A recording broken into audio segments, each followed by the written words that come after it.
ರಾಜ್ಯ ಸರ್ಕಾರದ ಮೇಲೆ ಕೇಳಿಬಂದಿರೋ ಪರ್ಸೆಂಟೇಜ್ ಆರೋಪದ ಬೆನ್ನಲ್ಲೇ ಸಿಎಂ ಎಚ್ಚೆತ್ತಿದ್ದಾರೆ. ಸಿಎಂಗೆ ಹೈಕಮಾಂಡ್ ಸಲಹೆ ನೀಡಿದ ಬೆನ್ನಲ್ಲೇ ಸಚಿವರಿಗೆ ಸಿಎಂ ಎಚ್ಚರಿಕೆಯ ಸಂದೇಶ ರವಾನಿಸಿದ್ದಾರೆ. ಸಂಬಂಧಿಕರು, ಪುತ್ರರು ಸರ್ಕಾರದ ವ್ಯವಹಾರದಲ್ಲಿ ಹಸ್ತಕ್ಷೇಪ ಮಾಡದಂತೆ ನಿಗಾ ವಹಿಸುವಂತೆ ಸೂಚನೆಯನ್ನು ಕೊಟ್ಟಿದ್ದಾರೆ.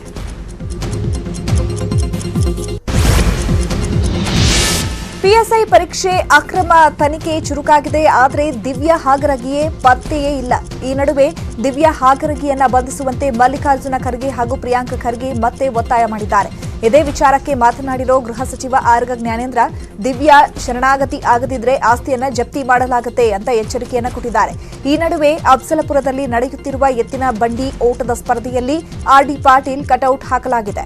ಇನ್ನು ಅಮೃತ್ ಪೌಲ್ ವರ್ಗಾವಣೆ ಬಗ್ಗೆ ವಿಪಕ್ಷ ನಾಯಕ ಸಿದ್ದರಾಮಯ್ಯ ಟ್ವೀಟ್ ಮಾಡಿದ್ದಾರೆ. ಅಮೃತ್ ಪೌಲ್ರನ್ನ ಅತ್ಯಂತ ಪ್ರಮುಖವಾದ ಆಂತರಿಕ ಭದ್ರತಾ ವಿಭಾಗಕ್ಕೆ ಕಳುಹಿಸಿ ಭಕ್ಷಿಸು ನೀಡಿದ್ದಾರೆ. ಇದು ಯಾವ ಸಂದೇಶ ರವಾನಿಸುತ್ತೆ? ಈ ಮೂಲಕ ತಮ್ಮನ್ನ ತಾವು ರಕ್ಷಿಸಿಕೊಳ್ಳುತ್ತಿದ್ದಾರೆ ಅಂತ ಸಿದ್ದರಾಮಯ್ಯ ಹೇಳಿದ್ದಾರೆ. ಸರ್ಕಾರ ಅವರಿಗೆ ಕಲ್ಪ್ರಿಟ್ಸ್ ಅಥವಾ ಅಲಿಗೇಷನ್ ಯಾರ ಮೇಲೆ ಬಂದಿದೆ ಅದನ್ನು ಅವ್ರ ಪಾರ್ಟಿಯಲ್ಲಿ ಇದೆ.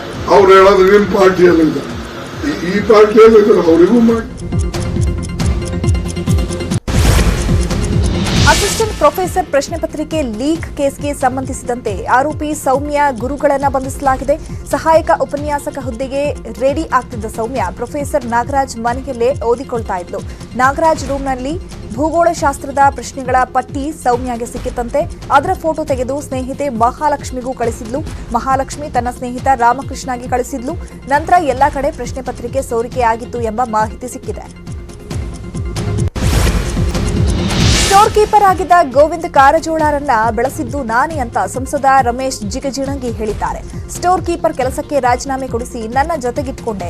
ಕಾರಜೋಳರನ್ನ ಬೆಳೆಸಬೇಕು ಅಂತಾನೆ ರಾಜ್ಯ ರಾಜಕಾರಣಕ್ಕೆ ತಲೆ ಹಾಕಿಲ್ಲ. ನಮ್ಮ ಸಮಾಜದವರು ಬೆಳೆಯಲಿ ಅಂತ ತ್ಯಾಗ ಮಾಡಿ 25 ವರ್ಷ ದೂರ ಇದ್ದೇನೆ ಅಂತ ರಮೇಶ್ ಜಿಗಜಿಣಗಿ ಹೇಳಿದ್ದಾರೆ. ನನ್ನ ಸಮಾಜದ ಮನುಷ್ಯ ಅದನ, ಅವನು ಒಬ್ಬ ನನ್ನ ಜೊತೆ ನನ್ನ ಎತ್ತರಕ್ಕಾಗಿ ಬೆಳಿಬೇಕು ಅನ್ನೋ ಕಾರಣಕ್ಕೆ ನಾನು ತ್ಯಾಗ ಮಾಡಿ ದೂರ ಅದಿನಿ. 25 ವರ್ಷ ಅದಿನಿಲ್ಲ, ರಾಜ್ಯ ರಾಜಕಾರಣ ಬಿಟ್ಟು ಅದಿನಿಲ್ಲ. 25 ವರ್ಷ ಹೇಳಿಬಿಟ್ಟದ್ದು ನನ್ನ ಸಮಾಜದ ಒಬ್ಬ ವ್ಯಕ್ತಿ ನನ್ನ ಜೊತೆ ನನ್ನ ಎತ್ತರಕ್ಕೆ ಅವರೂ ಬೆಳಿಬೇಕು ಅಂತಕ್ಕಂಥ ಅಪೇಕ್ಷೆ ಇಟ್ಟುಕೊಂಡು ನಾನು 25 ವರ್ಷ ಬೆಂಗಳೂರು ಕಡೆ ಹಾಯ್ದಿಲ್ಲಪ್ಪ. ಒಬ್ಬ ನನ್ನ ಸಮಾಜದ ಮನುಷ್ಯ ನೋಡ್ರಿ, ಒಬ್ಬ ಸ್ಟೋರ್ ಕೀಪರ್ ಮನುಷ್ಯನಿಗೆ ರಾಜೀನಾಮೆ ಕೊಡಿಸಿ. ಮುದ್ದಹನುಮೇಗೌಡ ಬರೀ ಐರನ್ ಲೆಗ್ ಅಲ್ಲ, ಅದಕ್ಕಿಂತ ಕೆಟ್ಟದ್ದು. ಅವರನ್ನ ನಂಬಿದವರೆಲ್ಲ ಹಾಳಾಗಿ ಹೋಗಿದ್ದಾರೆ ಅಂತ ಕಾಂಗ್ರೆಸ್ ಶಾಸಕ ಬಿಬಿ ರಾಮಸ್ವಾಮಿ ಗೌಡ ವಾಗ್ದಾಳಿಯನ್ನ ನಡೆಸಿದ್ದಾರೆ. ಮುದ್ದಹನುಮೇಗೌಡ ಬಿಜೆಪಿ ಸೇರ್ತಾರೆ ಎಂಬ ವದಂತಿ ಬೆನ್ನಲ್ಲೇ ಮಾತನಾಡಿರೋ ರಾಮಸ್ವಾಮಿ ಗೌಡ, ಬೆಳಗ್ಗೆ ಕಾಂಗ್ರೆಸ್ ಅಂತಾರೆ, ಮಧ್ಯಾಹ್ನ ಬಿಜೆಪಿ, ಸಂಜೆ ಆಮ್ ಆದ್ಮಿ ಅಂತಾರೆ. ಕಾಂಗ್ರೆಸ್ ಇಬ್ಬಾಗ ಮಾಡಿದ ಪುಣ್ಯಾತ್ಮ ಅಂತ ಕಿಡಿಕಾರಿದ್ದಾರೆ. ಬೆಳಗ್ಗೆ ಕಾಂಗ್ರೆಸ್ ಅಂತಾರೆ, ಮಧ್ಯಾಹ್ನ ಬಿಜೆಪಿ ಹತ್ರ ಸಂಪರ್ಕ ಮಾಡ್ತಾರೆ, ಸಾಯಂಕಾಲ ಆಮ್ ಆದ್ಮಿ ಪಾರ್ಟಿ ಅಂತಾರೆ. ಮುದ್ದಹನುಮೇಗೌಡರು ಅವ್ರು ಹೇಳ್ತಾರೆ ಗೊತ್ತಿಲ್ಲ, ಅವ್ರು ಹಿಂಬಾಲಿಗಳ ಮಾತಿದ್ದು. ಇಲ್ಲಿ ಜನ ಮಾತಾಡೋದು ನಮ್ಗೆ ನಮ್ಮ ಹತ್ರ ಬಂದು ಹೇಳ್ತಾರ. ಅವರು ಕಾಂಗ್ರೆಸ್ನ ಇಬ್ಬಾಗ ಮಾಡಿ ಇಲ್ಲಿ ಕರ್ಕೊಂಡು ಬಿಟ್ಟು ಬಿಜೆಪಿಗೆ ಹೋಗ್ಬಿಡ್ಬೇಕು. ಅವ್ರು ಸುಲಭದ, ಅವ್ರು ಹೆಂಗ್ ಗೊತ್ತಾ, ಅವರೆಲ್ಲ ಸುಲಭದಲ್ಲಿ ಸ್ವಾಹ ಮಾಡ್ಬಿಡೋರು. ಈ ಬಿಜೆಪಿಗೆ ಹೋಗ್ಬಿಟ್ರೆ ಗೆದ್ಬಿಡ್ತೀನಿ ನಾನು ಅಂತಕ್ಕಂಥ ಸಿನಿಮೆಯ ರೀತಿಯಲ್ಲಿ ಠಾಣೆ ಎದುರೇ ವೆಬ್ ಡಿಸೈನರ್ ಅನ್ನ ಕಿಡ್ನಾಪ್ ಮಾಡಿದ ಘಟನೆ ಯಲಹಂಕ ಠಾಣೆ ಬಳಿ ನಡೆದಿದೆ. ಚೈತನ್ಯ ಶರ್ಮಾ ಅನ್ನೋರ ಕಂಪನಿಗೆ ಅಮರ್ ಪಾಂಡೆ ವೆಬ್ ಡಿಸೈನ್ ಮಾಡಿಕೊಟ್ಟಿದ್ರು. ಆದರೆ ಉದ್ಯಮಿ ಚೈತನ್ಯ ಹಣ ನೀಡದೆ ಸತಾಯಿಸಿದ್ದ. ಇದರಿಂದ ಕೋಪಗೊಂಡ ಅಮರ್ ವೆಬ್ಸೈಟ್ ಡೇಟಾ ಅಳಿಸಿ ಹಾಕಿ ಲಕ್ಷಾಂತರ ರೂಪಾಯಿ ನಷ್ಟ ಅನುಭವಿಸುವಂತೆ ಮಾಡಿದ್ದ. ಇದೇ ಸಿಟ್ಟಿಗೆ ಚೈತನ್ಯ ಸೇರಿದಂತೆ 3 ಅಮರ್ನನ್ನ ಕಿಡ್ನಾಪ್ ಮಾಡಿ 6.5 ಲಕ್ಷ ಹಣ ಪಡೆದು ಹಲ್ಲೆ ಮಾಡಿ ಬೆದರಿಕೆ ಹಾಕಿದ್ರು. ಪ್ರಕರಣ ದಾಖಲಿಸಿಕೊಂಡಿದ್ದ ಯಲಹಂಕ ಪೊಲೀಸರು ಉದ್ಯಮಿ ಸೇರಿದಂತೆ 3ರನ್ನ ಬಂಧಿಸಿದ್ದಾರೆ. ಉತ್ತರ ಪ್ರದೇಶದಿಂದ ಬೆಂಗಳೂರಿಗೆ ಬಂದು ಸುಲಿಗೆ ಮಾಡಿದ ಆರೋಪಿಗಳನ್ನು ಗುಜರಾತ್ನಲ್ಲಿ ಬಂಧಿಸಲಾಗಿದೆ. ಆರೋಪಿಗಳು ಮಡಿವಾಳದಲ್ಲಿ ಓಲಾ ಚಾಲಕನಿಗೆ 32 ಬಾರಿ ಇರಿದು 12,000 ಹಣ ಕಿತ್ಕೊಂಡು ಪರಾರಿಯಾಗಿದ್ರು. ಆರೋಪಿಗಳು ಯಶವಂತಪುರದಿಂದ ರೈಲು ಹತ್ತಿ ಎಸ್ಕೇಪ್ ಆಗಲು ಮುಂದಾಗಿದ್ರು. ಆದರೆ ಮೊಬೈಲ್ ಟವರ್ ಹಾಗೂ ಟ್ರೈನ್ ಲೊಕೇಶನ್ ಪತ್ತೆ ಮಾಡಿದ ಪೊಲೀಸರ ತಂಡ ಕಾರ್ನಲ್ಲಿ ಚೇಸ್ ಮಾಡಿದ್ರೆ, ಇನ್ನೊಂದು ತಂಡ ಫ್ಲೈಟ್ನಲ್ಲಿ ಗುಜರಾತ್ಗೆ ಹೋಗಿತ್ತು. ದಹೇಜ್ ಕೈಗಾರಿಕಾ ಪ್ರದೇಶದಲ್ಲಿ ಅಡಗಿದ್ದ ಆರೋಪಿಗಳನ್ನು ಬಂಧಿಸಲಾಗಿದೆ. ಇಬ್ಬರು ಬಾಲಾಪರಾಧಿಗಳಾಗಿದ್ದು ಸೂಕ್ತ ಕ್ರಮ ಕೈಗೊಳ್ಳುವಂತೆ ಪೊಲೀಸರು ಮಾಹಿತಿಯನ್ನು ಕೊಟ್ಟಿದ್ದಾರೆ.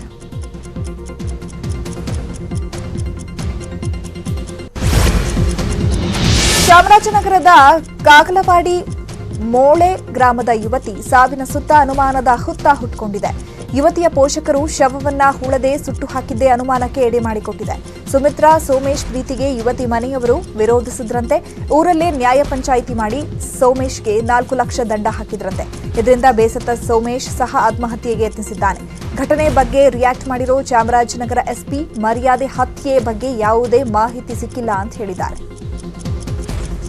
ಏನು ಒಂದು ಸಾವು ಸಂಭವಿಸಿತ್ತು, ಅದಕ್ಕೆ ಸಂಬಂಧಪಟ್ಟ ಹಾಗೆ ನಾವು ಈಗಾಗಲೇ ನಮ್ಮ ಸೀನಿಯರ್ ಆಫೀಸರ್ಸ್ನೆಲ್ಲ ಅಲ್ಲಿಗೆ ಕಳಿಸಿ ಕಾನೂನಿನ ರೀತಿಯಲ್ಲಿ ಅದಕ್ಕೆ ಈಗಾಗಲೇ ನಾವು 176 ಮತ್ತು 201 ಅಡಿಯಲ್ಲಿ ಪ್ರಕರಣವನ್ನು ದಾಖಲೆ ಮಾಡಿಕೊಂಡು ತನಿಖೆಯನ್ನು ಮಾಡ್ತಾಯಿದ್ದೀವಿ ಅವರ ತಂದೆ ತಾಯಿಯವರ ವಿರುದ್ಧ. ನಮಗೆ ಈಗಿರುವ ಮಾಹಿತಿ ಪ್ರಕಾರ ಅದು ಯಾವುದೇ ರೀತಿಯಾದಂಥ ಮರ್ಯಾದೆ ಹತ್ಯೆಗೆ ಸಂಬಂಧಪಟ್ಟಂಥದ್ದು ಅಂತ ಕಂಡು ಬಂದಿಲ್ಲ. ಆತ್ಮಹತ್ಯೆ ಆಗಿದೆ. ಶಿವಮೊಗ್ಗದಲ್ಲಿ ಆಟೋ ಚಾಲಕನ ಸಮಯ ಪ್ರಜ್ಞೆಯಿಂದ ದುರಂತವೊಂದು ತಪ್ಪಿದೆ. ಸಾಗರದಿಂದ ಬಂದಿದ್ದ ಮಹಿಳೆಯೊಬ್ಬರು ಲಗೇಜ್ ಇಳಿಸುವಾಗ ಮಗು ಪಕ್ಕದಲ್ಲೇ ಇದ್ದ ಗುಂಡಿಯಲ್ಲಿ ಬಿದ್ದಿತ್ತು. ಅದನ್ನು ಗಮನಿಸಿದ ಆಟೋ ಚಾಲಕ ಲೋಕೇಶ್ ಮುಳುಗುತ್ತಿದ್ದ ಮಗುವನ್ನು ಕಾಪಾಡಿದ್ದಾರೆ.